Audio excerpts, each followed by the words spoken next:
Hello and welcome to Keto Life Support. This is Kim Howerton. How you doing? Just a little intro today because I have a request. This podcast has been, thus far, a real labor of love, and we have loved doing it, and we hope that you love listening. And to continue the podcast, we could use a little bit of help. So I have two things, actually, we need help with. The first is financial. If you get benefit from this podcast and you'd like to contribute $1 or $2 a month or more, there is a way to do that. If you go to ketolifesupport.com, there will be a Patreon link to my Patreon page, The Ketonist, where you can just give us a little tip, or you can sign up for a larger amount where you get benefit back beyond just knowing that you're a good person. And you're a good person whether you give us money or not, I promise. But if you want to keep the wheels on this particular bus, we'd love it if you could go and do that. And the second request is non-financial, which is if there's a topic you'd like to hear us talk about, whether that is from me or Ken Berry or Nisha Berry, who is coming back, by the way. Baby Barry can't talk yet, so he will not be guest starring, but maybe in the future. And, or Carrie Brown, or maybe there's somebody you'd like to hear us talk to, that's not in that list thus far. If you have topics that you want us to address on this show, tell us about it. You can do that. The best place to do it is actually on our Facebook page. Yes, we have a Facebook page. We actually have a Facebook group. It's a group, not a page. Sorry. But you can find that link again at ketolifesupport.com. And in that group, just let us know what you'd like to hear us talk about. So thank you so much for listening to my requests. And I will get this show started now. So stay tuned for the actual show.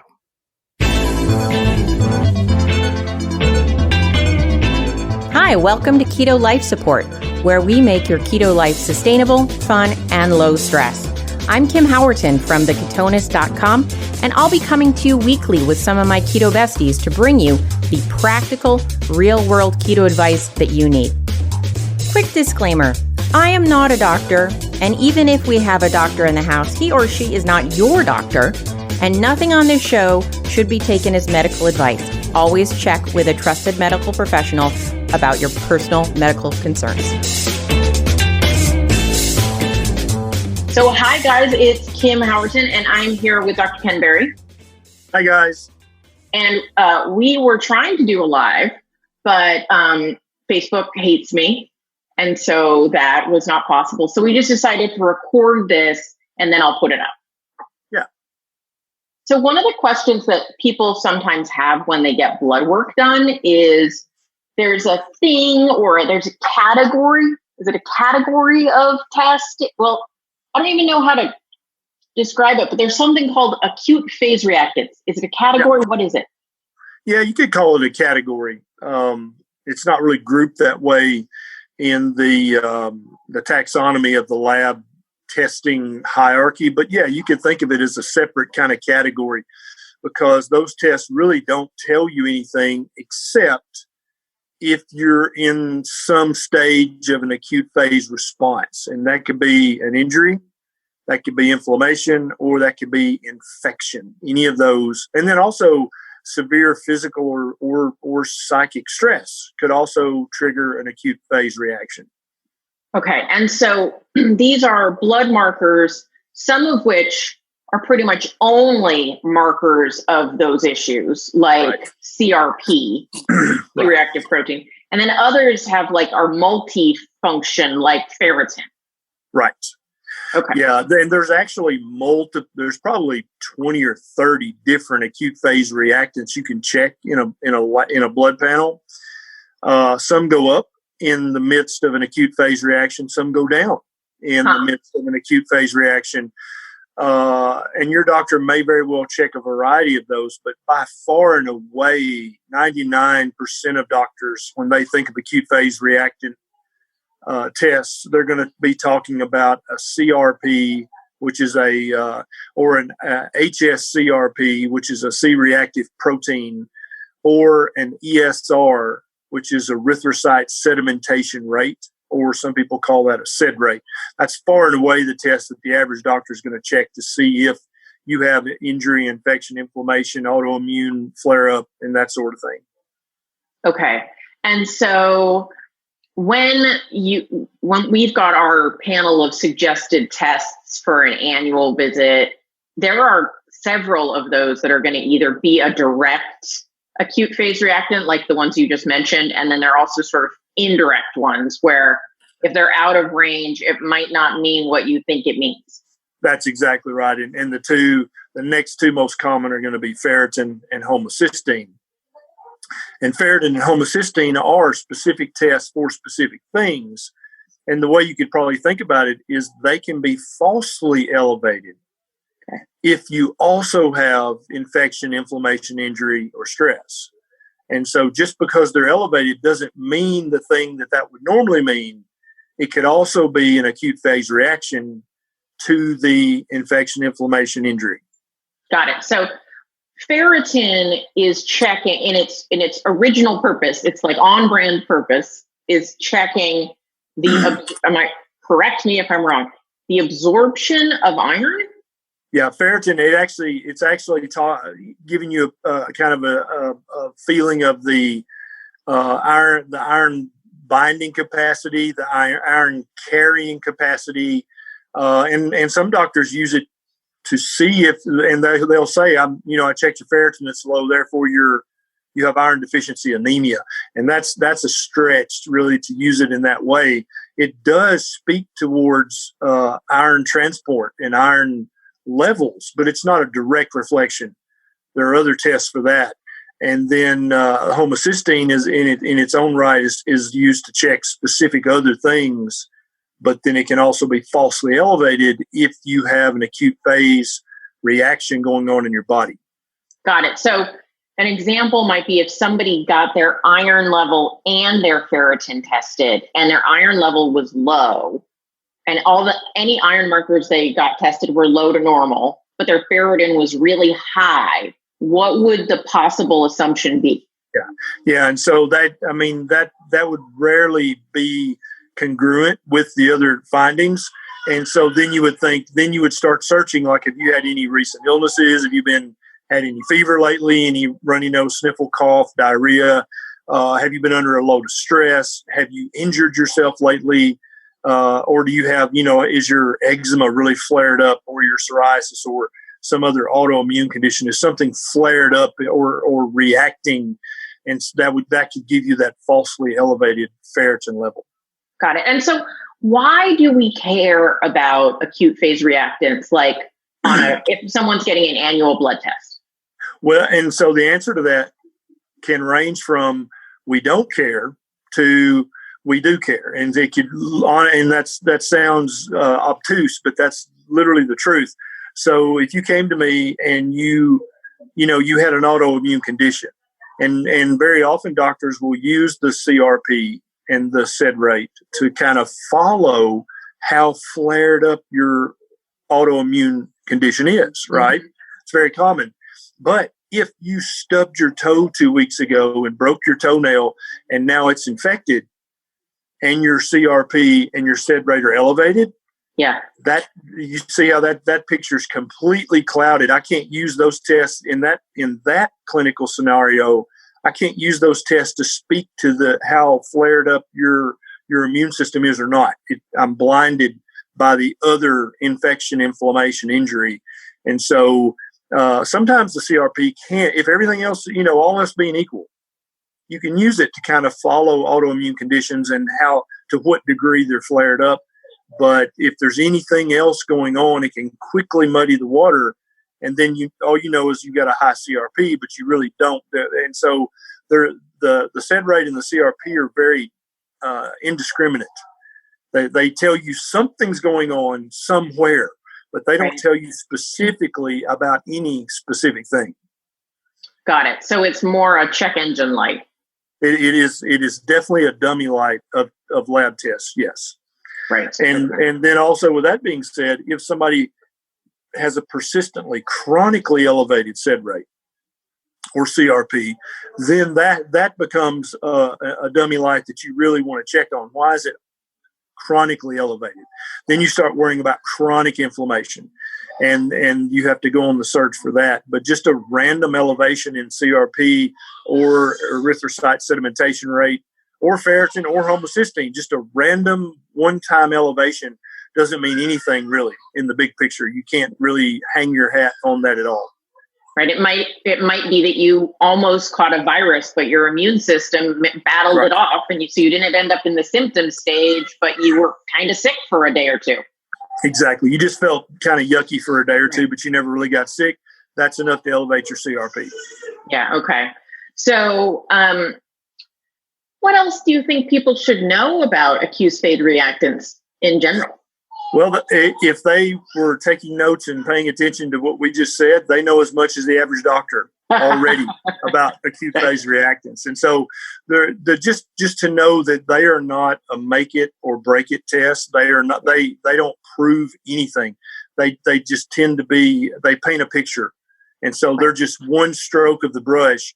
But as we're always saying, you have to get you have to check everything in order to know, does that elevated homocysteine, does that really mean something? Or, did I really sprain my back 3 days ago and then got a bladder infection? And that's what it's telling me, that, I've got some infection and inflammation. And so basically to take those tests with a grain of salt or a good shake of salt, because you can't really prove anything with those tests. Right. There's a lot of things, like if anybody's watched Ivor Cummins talk, he points to a pattern which was like high ferritin, high GGT, high something else that I can't remember, but it was basically pointing out that his diet was inappropriate. And when he went to a low carb, whole foods diet, all those markers came down. Right. And you can absolutely have chronic inappropriate inflammation from eating a crappy diet. And you can elevate all those markers that we've talked about from just eating junk. Absolutely. Right. But if somebody had, say, out of character SED rate and HSCRP on a single basis, they should get retested. You get retested. That's right. Or if those elevated labs went hand in hand with an abrupt change in symptoms, right? So if just out of the blue, you just felt terrible, severe fatigue, no energy, down in the dumps, and you had a flare of some skin condition, then you could say, well, we checked them, they're elevated. We checked again a month later, they're still elevated. That's enough of a red flag for me to say, we really need to dig deep and check some tests for autoimmune conditions, for dermatological conditions and other stuff. And so it's truly a dummy light. Something may be wrong, especially if that elevation is persistent over a month or two. And that's just a dummy light that says, hey, you're going to have to raise the hood and really start checking the secondary and tertiary level of lab testing to try to figure out what's going on. If you know that the diet is proper, the lifestyle is proper, and there's no, acute stress in their life. You didn't just have a root canal. Right, exactly. You have to rule out all that stuff. Then you have to seriously start digging for a hidden autoimmune condition or some other hidden cause of chronic inflammation. Got it. And for that, you're probably going to want an open-minded doctor. Yes, and you're going to want a doctor who's not afraid to check a very wide and potentially a quite deep battery of tests. Right, because I can tell you guys that this path right here at this jumping off point, if your doctor is like super by the book and like doesn't like to play, remember, did you watch, I was going to say Playhouse, but that sounds different. But like, like Dr. House, like the investigate. Yep. If your doctor isn't intrigued by that, you might need one like that. Because if your doctor wants to discount a chronically elevated CRP or SED rate or ferritin or homocysteine or any of the other acute phase reactants, that's probably a bad sign. Yeah. Okay. That's good. I got somebody today who, this is on a separate topic, but it just made me think about it. whose TSH was like 3.5, and she had 4 for one of the thyroid antibodies, not a 1 or a 0. And her doctor like kept refusing to order the test, so she went and got that test herself. That doesn't prove that does or doesn't that prove that she most likely has Hashimoto's? So her TPO was 4. I'm trying to remember which one it was. One of those two. She had both. One was 1 and one was 4. So if her TSH is 3.5, that's on the severe upper sluggish end of normal. And it's for some reference labs, that's actually elevated. But then for others, that would just be in the upper limit of normal. And then if she had any elevation in her thyroid antibodies, then my spidey sense would tingle, and I would be looking hard and looking carefully for an autoimmune thyroid condition. But some docs, if it's just minimally elevated, it's very easy for them to end the interview and get on to the next patient by saying, oh, it's probably no big deal. We'll recheck him in 6 months or a year or whatever. And, you just come back if you're feeling worse. And so, many men and women will just go home and say, well, God, I told him I felt like crap. So I guess I have to wait till I feel worse than crap to go back. And so they wind up suffering from something that could have been diagnosed if they had repeated that lab work in a month. Right. Because then you would see that number had changed from a 4 to a 20, 30, or 150. Then there you go. You caught it very early and before the patient has suffered for years and years and potentially suffered permanent problems from that. You could catch it early and begin the treatment.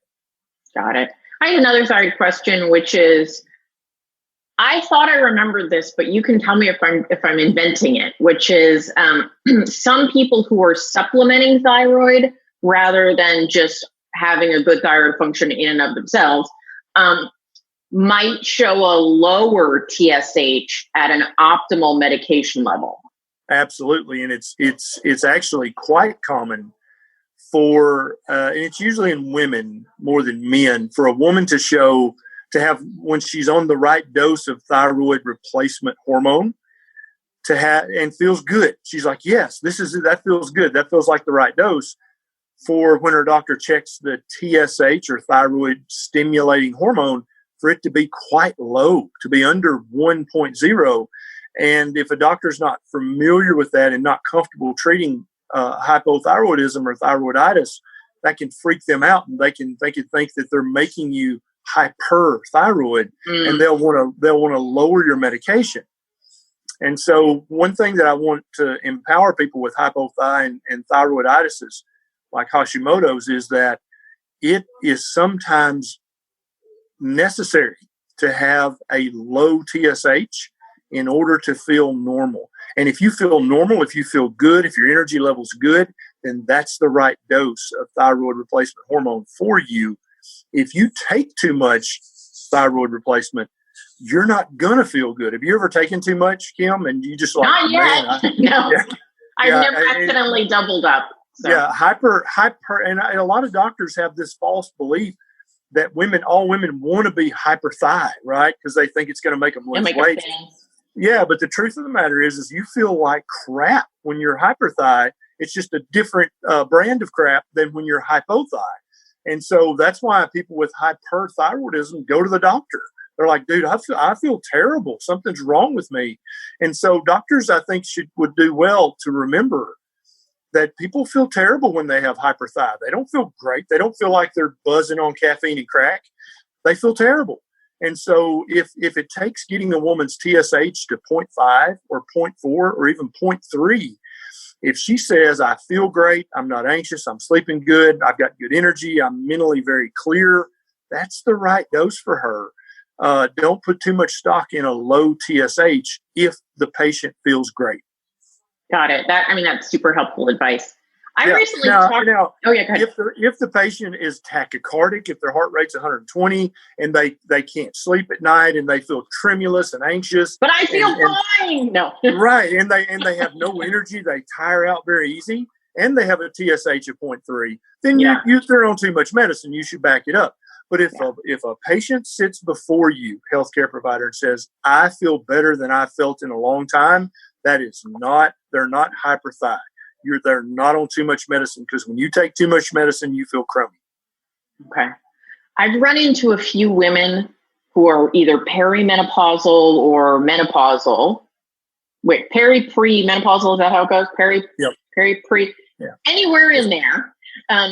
I've run into a few women who say they didn't feel good they didn't feel good enough until they were almost what their doctor called over-medicated. That's right. That's exactly right. And the way the doctor is diagnosing them as over-medicated is by looking at just the TSH and saying, oh, it's too low. It's lower than the normal range. Therefore, you're taking too much thyroid replacement hormone. And if the woman feels good on that dose, then that's not too much. Got it.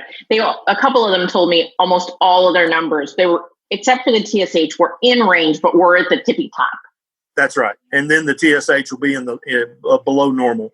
And for many, many women, that's exactly where they need to be. Why the women, not the men? I don't know. I think most men just, they're not in tune enough with their bodies on average. And they're just like, yeah, whatever, I'll take my pill. I don't know. I'm you know what I'm saying? Yeah. Whereas I think women are a little more in tune with their bodies and like, no, I don't feel well. I feel bad. And I don't think guys have that internal conversation sometimes. I should feel better. No, they don't do that. No. Okay. They just bitch and moan and drink a beer. I don't know. Got it. Yeah. Why do we think? Do we think anything about why so many more women have thyroid issues than men? Well, it's for the same reason, more than likely, that autoimmune conditions are much more common in women. And they're much, much more common in women who have had children, right? It's just much more common because anytime you have grown another human with a completely different immune system in your body, you have to realize your immune system had to cope with that huge growing foreign body for 9 months. And that foreign body had a different blood type, different RH, different ABO, and had multiple different markers, and your immune system had to know not to attack that thing. And there are some pregnancies where the immune system does attack the pregnancy and you lose the pregnancy, but on average that never happens. So I think it's a hormonal issue, and it's the weird balancing act that the female immune system has to do because of the woman's ability to carry an entire different human inside them. Got it. I was reading something somewhere a long time ago. This is my problem, right? I'm like, I read something, I heard something, I listened to a podcast. I can never find it again. But anyway, I remember reading something that said, like, it's exponential, and the breaking point for most women is a third pregnancy. Yeah. The rate of autoimmune conditions just is literally a logarithmic curve with each baby they have. And it doesn't mean you shouldn't have a lot of kids. It doesn't mean you're doomed to have an autoimmune disorder if you have a lot of children. You won't get one if you don't have any. Right, exactly. And so, but I mean, you just got to live your life. But we do know that the odds go up, especially if you're doing lots of other inflammatory, unhealthy things, like eating the standard American diet. Right. Is there anything that women can do to protect themselves more from getting autoimmune conditions? Oh, absolutely. Yeah, 100%. They need to definitely eat somewhere on the spectrum of the proper human diet, whether that's an ovo-lacto pescatarian, vegetarian diet, all the way up to just a fatty red meat carnivore diet. They need to, all women, I mean, women just in every human needs to avoid these things, but women especially, if they have an autoimmune family history, need to be very wary of any grains, any liquid dairy, any industrial seed oils like we've talked about on other videos, and then definitely just, too much sugar, whether the sugar is added or whether it's natural. Okay. I had a bit of a debate on my Facebook page the other day because I shared that I didn't think half and half was the devil. Now, this is hilarious because I no longer put any dairy in my coffee. But but I looked at nutritionally the difference between half and half and cream was like, if you're using 2 or 3 tablespoons, there's not a significant difference between these entities. Yeah, But I know. I get what you're saying. I tentatively agree with that. Now, if you're having 6 cups of coffee a day and therefore 12 tablespoons of half and half, that could add up to be a meaningful amount. But yeah, if you have a cup of coffee in the morning, you have a tablespoon of half and half versus a tablespoon of heavy cream. It's not a huge difference. I totally agree. The only thing I would worry about is you're getting a little bit more of the potentially inflammatory dairy proteins, right? True. A little bit more. Yeah. But they have a fair. I was looking. It was like, it's one of those things that you just assume, and then you really like drill down in the nitty gritty details, and you're like, it's not as extreme as I thought it was going to be. Right. And that's because it's just a numbers game. Heavy cream in the U.S. is 30% fat? Heavy cream is between 30. It's like the breaking point. 35. Right. In some places you can get 40%, but usually in America it's 30 to 35%. Heavy whipping cream is about 38 in right. some places. And then what is half and half? What fat? The fat? Like I'm trying to remember if it was 12 or 18%. Yeah, it's like in the teens. And so, if you're having a teaspoon or a tablespoon or two, that's not a huge difference. But if you're having several cups of coffee through the day, it could add up. Well, absolutely. And it's I think I guess to my point, which is I always feel it's weird when I'm defending points that I was like, I don't know that I want to be defending this point. Right. But it's like when you get into a political discussion and suddenly you realize you're on the other side and you're like, what's happening? But I find that to be a sign of intelligence when you can do that. Thank you. But there is a place where we as humans need to not just follow a dogma, but actually look at the details. Because if you're having a half cup of berries at night and you won't put a tablespoon of half and half in your coffee, there might be a discussion that needs to be happening. Right. Yeah. Or if you're eating 7 to 10 cups of salad a day, but you're afraid to use a tablespoon of half and half. Right. Yeah. It's like, okay, let's put these things on the balance scale and see what tips it. Right. I think we're coming into an age. I'm very optimistic. I'm doing weird expressions today. We're coming into a time period where I feel like people might be getting a little smarter about some of this. Have you noticed that? And I think they've always been smart enough, but I think in the past they have thoughtlessly, erroneously trusted doctors, nutritionists, Harvard School of Public Health, ADA, AHA. They've trusted these people blindly to not mislead them. And I think more and more people, thanks to social media and other kind of outlets like that people didn't used to have access to, people are like, oh, the ADA can give idiotic advice. And actually, they've done it multiple times. The AHA, they will recommend Lucky Charms as heart healthy. They've done it before. Right. They like Lucky Charms gets an A rating and avocado gets a D. Right. And so when people see things like that, I think it wakes them up a little bit. Like, no, honey, this is your one life. This is your one health. You can't blindly trust anybody, including Dr. Berry and the ketonist. You need to do your own thinking. You need to if something doesn't make sense to you, search it, read about it, start with the Wikipedia page and then move on to deeper, subjects. But if something doesn't sound right, investigate it. Also, I will add, if you're following someone and you can't find a time they've said, I used to think this, but now I think differently, that is also a red flag. That's a red flag. Absolutely. If they've been doing this more than 3 years and they haven't said that multiple times, that's a red flag. I mean, Dr. Berry had a video on unlimited vegetables at one time. Absolutely. Yeah. It's my most viewed video ever. It is? Yes. It's got over 2 million views on YouTube. What? And actually I went back and I retitled it, Beginner's Keto. Okay. When you're beginning, you can eat as much of these as you want because that's way the hell better than Cheetos and Lucky Charms. But eventually, you might not be able to eat that many. But I hope that video has led a lot of people in the right direction. Perhaps it hasn't led them to the destination, but it's pointed them in the right direction of the destination. And so I've left it up just because I think if you're eating, 5 cups of broccoli a day, that's still better than the Cheetos. I totally agree. And I'm just busting your balls a little bit. but I mean, I used to say a lot of things were like I used to think the cream thing, and then I really looked at it, and then, I think but certainly you're good to eat cream. It's not all or nothing, but we refine our message as we go. Yeah. And it all comes down to your total carbohydrate intake at the end of the day. Right. Whether that's from 5 cups of broccoli, or whether it's from 12 tablespoons of half and half, or whether it's from Lucky Charms and Cheetos, at the end of the day, how inflamed are you? How many total grams of carbohydrates have you eaten?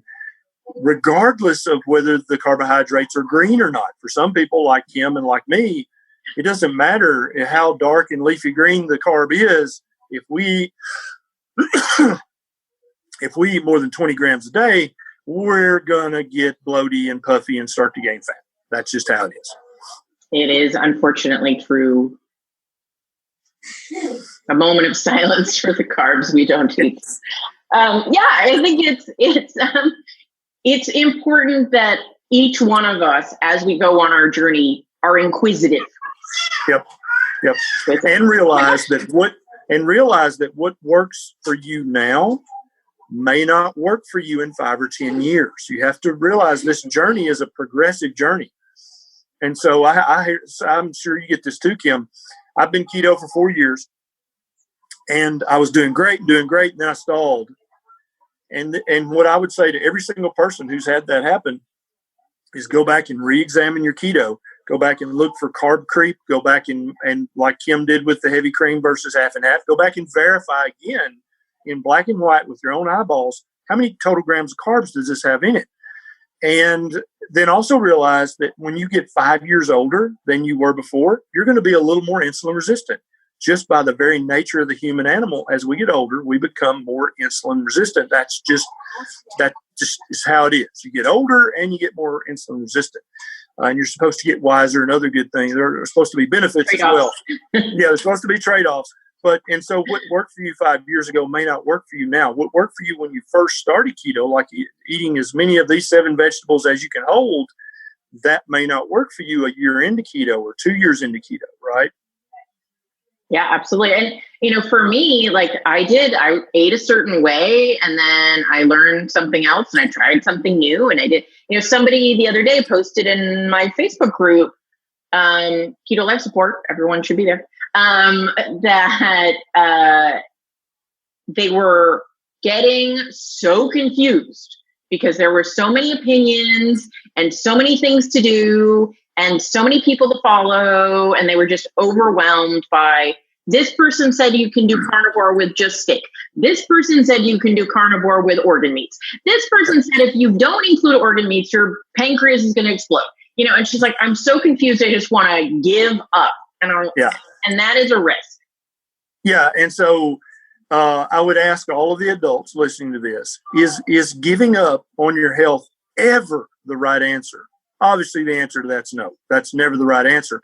And so in that scenario, what I would recommend you do is pick whatever influencer, guru, expert, whatever you want to call them, just whichever one sounds right to you, pick what they say and do it for 3 months. If it works, if your inflammation is lower, if you've lost fat, if you feel better, if you look better, then that's it. Keep doing that for as long as that works. But if you get negative effects, then obviously that's not, you need to try again. And so the what's going on here is we're all bumping around in the dark, trying to rediscover the proper human diet. That's what we're all trying to do, all of us. And so Paul Saladino has his hands on the elephant's tail, and he's saying, this is a rad rope. Right. And I've got my hands on the back leg, and I'm like, no, dummy, this is a tree. That's dumb. It's not a rope, it's a tree. And then, Sean Baker's got his hands on the trunk, and he's calling it something else. And you know what I'm saying? And so we're all right, just bumping around in the dark trying to rediscover, because obviously what all the experts have been telling us for the last 50, 60, 70 years is bunk. That's definitely not the proper human diet. Right. Right. So that's what we're all trying to do, is rediscover. And I don't think there's one specific diet that's right for everybody, but I do think there's a spectrum of food that is right for every human being on the planet. Because even though we do have our differences, we're all basically 99.999% the same genetically. We're all the same species, and there is a species specific diet for us. We just have to rediscover it, and that's what we're all doing. And I've got my experiences. Everybody else has got their own experiences, and so all they're doing is, with good faith, they're saying, this is what I've felt, this is what I've seen, this is what I've experienced, and I think this might work for you. And none of us, I don't think any of us are claiming 100% I'm right and everybody else is wrong. If anybody says that, that's a huge red flag, because none of us know for sure. We're just trying to bump around together and figure this thing out again, so that we're never led astray by false authority again. Right. And so I think what Dr. Berry is exactly right is pick a path. Pick a path. Try it out. Yep. Use your intuition. Which one feels right to you? Do that path for 3 months. Right. And then in that 90-day period, evaluate how do I feel, function, what's my form like? Those are my 3 F's, right? Like, yep. Do I like the way I'm looking? My form is good. Do I feel good? Do I function well? If those 3 things are on the upswing, then keep doing that. Yeah. What you're doing is the proper thing to be doing at this stage of your journey. May not always be the proper thing, but it is for now. Exactly. Yep. And when you turn 57, something may completely change and you need to reevaluate. You need to add some livers and gizzards or something. You just won't know until you get there. Right. So, N of 1. Experiment. That's right. Hey, Dr. B, to close up this Q&A from my own little brain, what's one thing you've been investigating recently that you found fascinating? I have been investigating just fanatically paleoanthropology. I probably have 10 different graduate level textbooks now that I picked up at one place or another, and really digging deep into stable isotope analysis. Because, and just in a nutshell, basically we can check carbon and nitrogen and strontium and boron levels in the bones of our deceased ancestors, whether they died last week or whether they died 50,000 years ago. We can check the nitrogen and the carbon and the strontium in their teeth and in their bones, and we can actually tell, did they eat a meat-heavy diet? Did they eat a plant-heavy diet? Did they eat a seafood-heavy diet? Did they eat C4 vegetables versus C3 vegetables? We can literally know unequivocally. And so that's powerful. We've got to get to the bottom of that. And so that's what's had my interest lately. Yeah, because the last thing that had your interest, interestingly, was parathyroid, or maybe this was 2 things ago, which I've never really heard about. And then recently I've had 3 different women need either spinal surgery or hip replacements. Tell me that they had a parathyroid tumor. Yep. And that's actually way more common than the average person knows about, and way more common than most docs know to think to check for. And if you've had a kidney stone, or you have chronic achy bones, or you have depression, any of those things, and I've got a YouTube video about it that goes into more detail. But yeah, parathyroid adenomas are quite common. And it's a very subtle thing, and a lot of people don't even know there is a parathyroid. There's 4 parathyroid glands in your body, not thyroid, but parathyroid.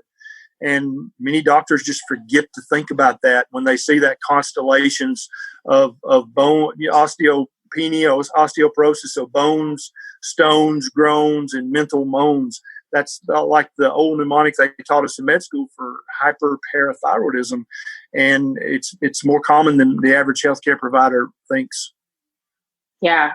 And all these people are like popping calcium pills because they think their osteoporosis is due to not intaking enough. And it's really just the drain is open.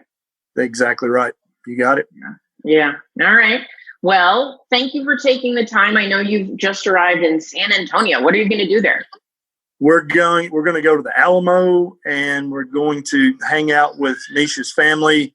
This is where the other half of her family lives, and just hang out and have some family time. And they're in there just mobbing little baby Beckett right now. I can hear him talking. Every once in a while, he's like, Yep. So we're just going to hang out and relax and have some good family time. Nice. I like it when Nisha's with her abuela, because Nisha looks so tall. She does. She looks very tall. Looks like a supermodel. And Beckett is like a 4-year-old. I don't know what happened. Beckett he's already more than half as tall as his great abuelita. Oh, that is hilarious. Yeah. That is hilarious. All right. Well, and we'll see where those genes turn out. I'm voting. I'm not voting. I'm guessing Becca will be on the taller side. I hope so. I think probably there's a good chance. Yeah. We'll see. He's got some height on three out of 4 sides. So I think he's got a good chance. Nisha's mom's pretty tall. Yeah. Yeah. All right. Well, thank you for joining me. And I will be posting this on the Facebook so people at least can watch it, since we couldn't make the live work. Absolutely. I love it. Thanks so much for having me. It's always a pleasure. Bye, Ken. Thank you so much for joining us on Keto Life Support. If you'd like more, you can join our friendly Facebook group, Keto Life Support. Can't find it? Go to ketolifesupport.com. If you ever want to suggest a topic for discussion, that would be the place to do it. We'd really, really appreciate it if you would go to your podcast app and subscribe, because that's awesome. And what would be super awesome is if you'd be so kind as to write a review for us. Though we would love it if that review was awesome, just writing a review is all we ask. So have a fabulous keto week, and we'll see you next time.